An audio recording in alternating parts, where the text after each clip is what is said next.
আসসালামু আলাইকুম দর্শক, শুভেচ্ছা, স্বাগতম। বর্তমানে বাংলাদেশ ভারত নিয়ে যে উত্তেজনাকর অবস্থা চলতেছে ওই ব্যাপারে একটা খবর আর কি। ভারতীয় হাই কমিশনারকে তলব।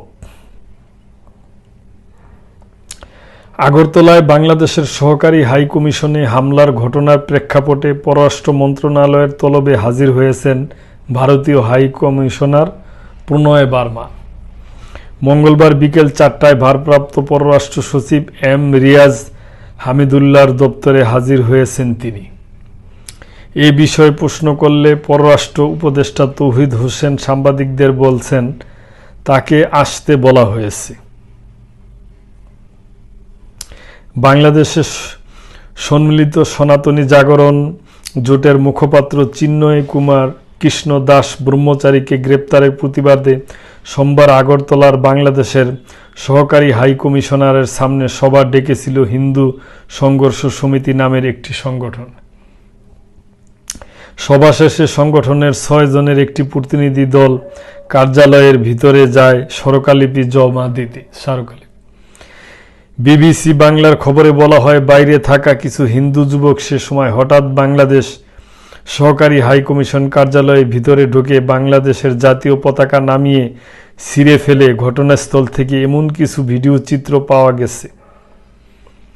পরে হাই কমিশন কার্যালয়ে কিছু সাইনবোর্ড ভাঙচুর করে ও আগুন লাগিয়ে দেয় তারা। পরে ভারতের পররাষ্ট্র মন্ত্রণালয়ের এক বিবৃতিতে বলা হয়, আগরতলায় বাংলাদেশ সহকারী হাই কমিশন প্রাঙ্গণে ঢুকে পড়ার ঘটনা গভীর দুঃখজনক। কোনো অবস্থাতেই কূটনীতিক ও কনসুলার স্থাপনাকে লক্ষ্যবস্তু করা উচিত নয়। নয়াদিল্লিতে বাংলাদেশ হাই কমিশন ও দেশের অন্যত বা সহকারী হাই কমিশনারগুলোর নিরাপত্তা বাড়াচ্ছে সরকার। ওই হামলায় ঘটনাকে পরিকল্পিত হিসাবে অভিহিত করে এক্ষেত্রে আইন শৃঙ্খলা রক্ষাকারী বাহিনীর নিষ্ক্রিয়তার অভিযোগ এনেছে বাংলাদেশের অন্তর্বর্তীকালীন সরকার। সোমবার এ ঘটনায় ক্ষুব্ধ প্রতিক্রিয়া জানিয়ে দেওয়া সংবাদ বিজ্ঞপ্তিতে সব কূটনৈতিক মিশন ও সদস্যদের নিরাপত্তা নিশ্চিত করতে ভারত সরকারকে আহ্বান জানিয়েছে পররাষ্ট্র মন্ত্রণালয়। একই সঙ্গে এ ঘটনার পুঙ্খানুপুঙ্খ তদন্ত করতে ভারত সরকারের প্রতি আহ্বান জানানো হয়েছে।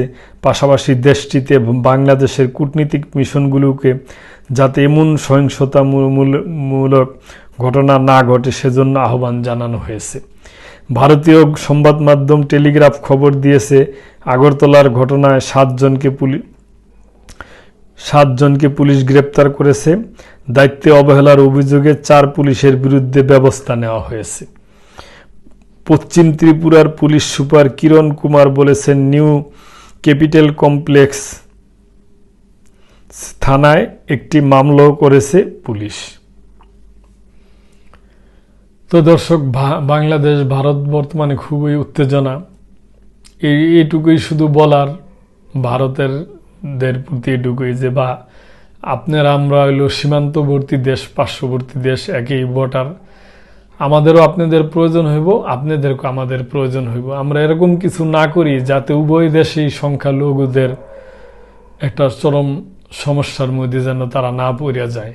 এরকম আচরণ আমরা করি। আশা করি সব কিছু ঠিক হয়ে যাবে অল্প দিনের মধ্যেই। এই আশা করেই দর্শক শেষ করছি। ভালো থাকবেন, সাবস্ক্রাইব করে চ্যানেলটির পাশেই থাকবেন। এবং এই চ্যানেলের আজকে 2 মাস পূর্ণ হলো। আপনাদের লাইক, কমেন্ট এবং আপনারা যারা ভিউয়ার্স আছেন আপনাদের সকলকে এই চ্যানেলের পক্ষ থেকে শুভেচ্ছা, স্বাগতম এবং ধন্যবাদ। তো ভালো থাকবেন। আসসালামু আলাইকুম।